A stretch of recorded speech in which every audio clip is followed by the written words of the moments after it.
Tom, you got Tom in January 31st. Come on, beat your bitch ass. Yeah, put that in there.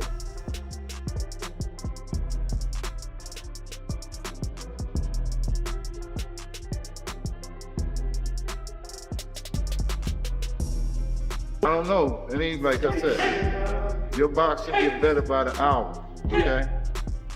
Soon, you'll be tight. The shit ain't tight. You can't get it tight. You putting the glove on. That shit ain't tight. You should be getting your hands wrapped by a master professional hand wrapper every single day, bruh. You getting paid gravy. You getting paid gravy, dude. If you can't fly a dude out, that's great with the damn hand wraps, man. That's what you need.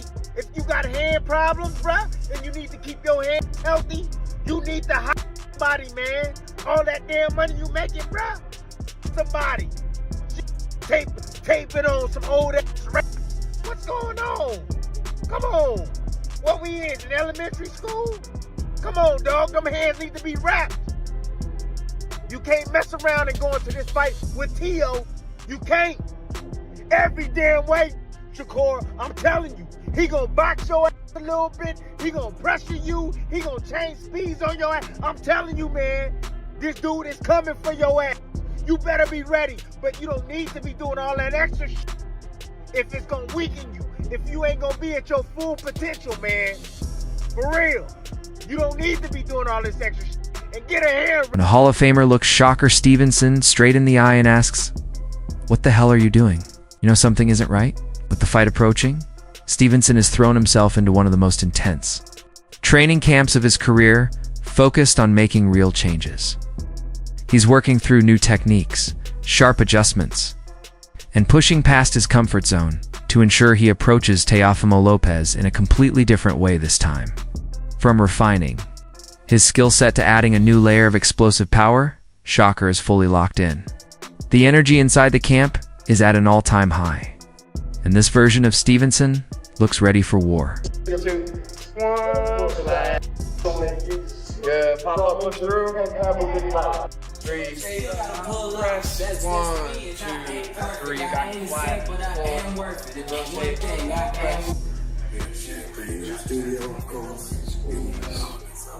yes, sir. Last 3. You know what's that?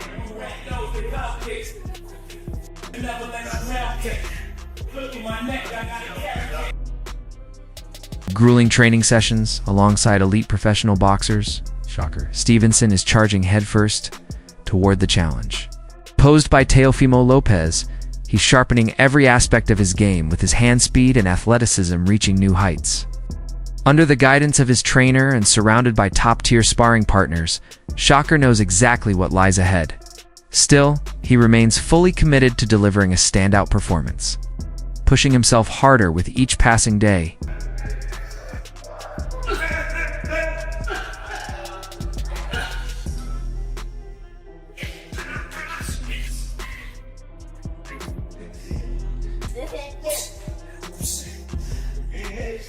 Cool.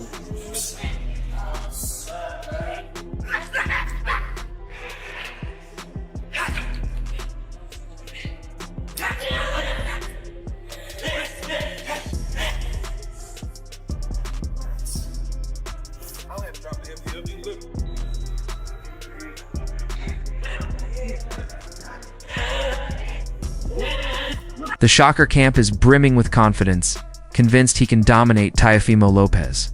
Questions are being raised about Teofimo's resume, and many believe Shakur will outclass him convincingly.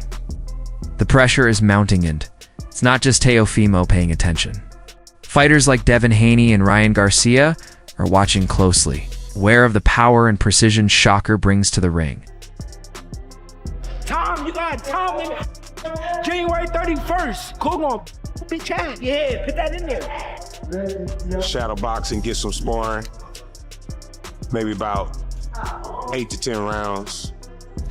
And everybody talking about Teo gonna win. Y'all all know that he gonna lose, bro. Shakur actually fight accurate people, like not bums. Like he fought Oscar Valdez, Tank pulled out the fight because he's scared. Ryan Garcia is scared. Like, they all scared. Even Devin Haney. Shakur gonna stop him. This easy. That's so easy. Y'all already know the question. That confidence isn't something Tim Bradley fully buys into. He believes Shakur may be walking a fine line between confidence and overconfidence. According to Bradley, talk of a different training camp hasn't consistently translated into improved performances. Even working alongside Terrence Crawford hasn't delivered the expected results. Bradley argues that Shakur often underperforms when the hype around his preparation is at its peak, raising doubts about whether this camp is truly where it needs to be. Hey, I hope you doing what makes you tick. I hope you ain't doing all no extra shit. You don't need all that extra shit. You better be doing what make you tick. I remember when you went to one of Crawford's camp and you did one of his trainings and you know, a full camp and stuff, man, and one of his training programs and shit, man, got in the fight, and you look like shit, man. You look like hell. That was that Nakathila fight, man. You were like, man, I done stuff I ain't never done before. All this stuff, man. You don't need all of that shit, man. You need to do what make you tick, man. I know this fight is big. I know you can add a little bit of something, but man, if you overworking yourself, man, and you ain't gonna be rested, man, and you ain't resting your... Bradley sounds the alarm. It's insisting that Shakur Stevenson isn't preparing the right way. He questions the condition of Shakur's hands and even how they're being wrapped, arguing those methods won't hold up on fight night. Bradley urges Shakur to take his preparation more seriously, openly criticizing the structure of the camp. He goes as far as suggesting Shakur needs a truly professional trainer in his corner, joking that the setup looks more like an elementary school program than a championship-level camp. Damn hands. You messing up your hands because it ain't tight. The shit ain't tight. You can't get it tight. You putting a glove on. That's tight. You should be getting your hands wrapped by a master professional hand wrapper every single day, bruh. You getting paid gravy. You getting paid gravy, dude. If you can't fly a dude out, that's great with the damn hand wraps, man. That's what you need. If you got hand problems, bruh, and you need to keep your healthy, you need to hire somebody, man. All that damn money you making, bruh, hire somebody. Tape it on some old wraps. What's going on? Come on. That's not gonna be a damn excuse. Hell no. This is the dude, man, Teofimo Lopez, bro. He been going at us. Yeah. And when I say at us, yeah, straight to our face, saying monkeys and bananas and all this racist stuff, bruh. This your chance to shut his ass up, bruh. Yeah, that's what it is. It's your chance. So everybody ride with you, man. This ain't gonna be no easy task. This dude here coming to bag up every single word he said. Every word he said. And you get in there and you play, and your hands ain't right, bruh, and you ain't in there being a little bit of Pookie, with a little bit of Shakur, boy, you gonna have to bring everything out against this dude, Teofimo Lopez, because he's coming for your ass. Bradley urges Shakur to protect his hands and focus on outboxing Teofimo, warning that popularity won't win this fight. He believes Shakur's current training won't be enough against an opponent who always shows up. Oh, my boy Shakur, I just think we'll just keep the distance, keep it clean, bite when he needs to, box when he needs to. But I do like Lopez. He's very athletic, he knows how to box, and I think when there's an occasion like this, he does rise to it. But I just think Shakur's been around the world as an amateur as well as a pro. I think go back and forth. They trading their little bullshit. Right. Is this a fight that you go back and forth with? Like, is this the fight that you could possibly change your mind from week to week and in camp, looking at how they look in camp and whatnot? Like, what's your mindset heading into such a big fight? Yeah, my mind does go back and forth. I'm gonna tell you why. Because Teo, what I do is I remove all the negative about what we know about Teo. I remove all of that, and then I look at the fighter. That still is a good fighter. You know what I mean? Strong, fast, you know what I mean? Explosive, unpredictable, and he can hurt you. And every time he's had to step up, he really did step up. You know what I mean? But besides the Cambodia fight, but he stepped up. So I think Shakur. Yeah, my first mind told me Shakur, and I thought about it. Yeah, I'm picking Shakur by decision, but because this is fighting, anything can happen. You can't count Teo out. So there is thoughts sometimes that cross my brain, like, damn, what if Teo catch him like third though? You know what I mean? And hurt him, or what if he just out hustling? You know what I'm saying? I mean, it's a lot of shit that crossed my mind, but I still like Shakur for the dub. I like Shakur for the dub because he knows how to win. And with that fiery critique of Shakur's preparation, the stakes have only risen. Ben Whitaker weighed in on the matchup, pointing out that Teofimo Lopez often performs at his best when doubted, fueled by his explosive mindset. Still, he ultimately leans toward Shakur Stevenson, citing the champion's experience, skill, and precision qualities that could make the difference and secure him the win inside the ring. In a sense where Teo like to jump, you gotta stop that jumping. You know what I mean? Take smaller steps, inch in behind smaller jabs, smaller right hands. Be a little bit more quicker. And you know, try to keep it at a minimum of like 4 punches. You know what I mean? 4, 5, 6 punches. You know what I mean? Not just one good punch. Cause once you miss, you know, Shakur gonna light you up. He gonna light you after that. You miss one good shot. You throw one good shot, he catch you low and he see it and he get away from it. He gonna touch you like 3, 4 times after that. You know what I mean? So you gotta match Shakur energy with the punch output, but at the same time you gotta be vicious that night. They give out warnings for a reason. You said that you ready to pull an upset. So you acknowledging that Shakur is the better fighter? Never. No. You just said that. You said the upset. Well, no, I say the odds are probably has him ahead. No, yeah, it's just the odds. They got him as the favorite. Oh, right got you. Yeah, the odds I think is like 3-1 right now. Okay. So that's all. All right. I'm kind of used to being in that position, so I'm just here to reclaim them and redefend them.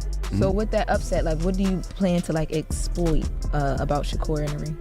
That his defense is not as impeccable as people mention it. Nah, it's impeccable. It's pretty elite. Come on, Teofimo. It's pretty elite. Boxing insiders warn Teofimo Lopez that Shakur Stevenson could expose his weaknesses. Analyst Greg Hackett highlights Stevenson's discipline, precision, and control, saying these skills give him the edge to secure the win. What is his weakness, though, if there's one? His mind. Once you penetrate the mind, that's it. It's game. This is boxing. This has always been since forever. And if your mind ain't strong in this, it's never gonna accomplish. I don't know how good the fight will be, but I think Shakur is, again, like pound for pound, IQ-wise, I think he's even up there with a Terrence and those kind of guys, you know. I think the difference with Boots is he's got the defensive mastercraft and he also has the aggressive power to turn your lights out, and I think that's quite different. Do you know what I mean? Like Shakur, I say defensive, I think that's a bit harsh on Shakur, but he's not a huge puncher, but defensively and skill-wise, he's right up there. He's a real technical fighter. Oh, phenomenal. Absolutely. The difference with Boots is, skill-wise, he's got that, but he can also, like I said... Greg Hackett, one of boxing's sharpest. Analysts offered a blunt take on a potential Teofimo Lopez versus Shakur Stevenson showdown. He warns that if Teofimo pushes recklessly, Stevenson's elite defense could punish him, with his aggressive style creating openings for precise counters and giving Shaka full control of the fight. More and more as he goes up the division. So like you look at fighters like Pernell Whitaker and stuff like that, what they lacked was that little bit of power and that aggressiveness that I think Boots has. I think the jury's still out a little bit on Teofimo. I don't know what you guys think. I mean, you have to respect him because he beat Loma, you know, but I don't know. He's an excellent fighter. He's an excellent fighter. Yeah, he's an excellent fighter, but he didn't cut the ring off from Barboza. You know, a lot of people give Shakur the edge in that fight. But do you think it depends on what Teofimo shows up? Yeah, it always depends on what Teofimo. Oh, Shakur, definitely. Why is that? He's the best at that weight. No one's going to beat him at that weight. You know, he can go up to 47 and win a title. That's how good he is. I mean, it's going to be a good fight. I'm glad it's finally happening. You know, good fight in boxing. We got two very skilled fighters. And look, I love Teofimo. You know, I picked him to beat Lomachenko. You know what I mean? But I just think that Shakur's on another level. Is Teofimo the more athletic fighter? I'm not going to say that. I mean, to me, they have two different styles. You know what I mean? And, you know, Shakur just has a style that, you know, to appreciate it, you got to be a real boxing person. Yeah, because, you know, when I say athleticism, it's like explosiveness and twitch, but isn't Shakur with the timing and the distance, it's more subtle. Relax, you know what I mean? He can do whatever, he can take control. Teofimo Lopez ISNT just targeting Shakur Stevenson's physical game. He's focused on the mental side as well, while he respects Stevenson's near-flawless defense. Lopez believes cracking his mindset could be the key to victory, showing that in boxing, composure and mental strength can be just as crucial as skill and speed.